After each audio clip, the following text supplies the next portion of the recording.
არ არის ყველაფერი თეთრი და შავი. მნიშვნელოვანი ფაქტორი ის არის ფაუზის ფილოსოფიაში, რომ ფაუზი აღიქვამს თავისუფლებას არა გარეგან ფაქტორს, არამედ შინაგან ფაქტორს.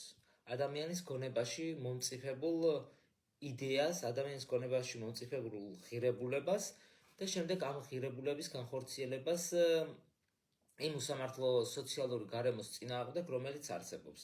ფაუზი განასხვავებს ხოლმე რა განსხვავება ბრიტანულ და ამერიკულ აღქმებს შორის თავისუფლების შესახებ. იქ ამბობს ფაუზი, რომ თავისუფლება არის ამერიკელებისთვის რაღაც გარეგანი, რაც თავისთავად არსებობს, ხოლო ბრიტანელებისთვის თავისუფლება არის უფრო შინაგანი და ამ შინაგანიდან წამოსული ქცევები, რასაც ადამიანი ახორციელებს და როდესაც ადამიანი შინაგანად უფრო თავისუფალია, მაშინ უფრო სხვანაირად აღიქვამს ადამიანი გარე სამყაროს. მაგალითად, თუ ადამიანს მიაჩნია, რომ თავისუფლება ეს უკვე მოცემულობაა, მაშინ ადამიანი თვლის, რომ ნებისმიერი ქმედება, რომელსაც ადამიანი ახორციელებს, მისი თავისუფალი ნებიდანაა გამომდინარე და შესაბამისად ის ღარიბი იქნება თუ მდიდარი იქნება, მასეა დამოკიდებული სრულად.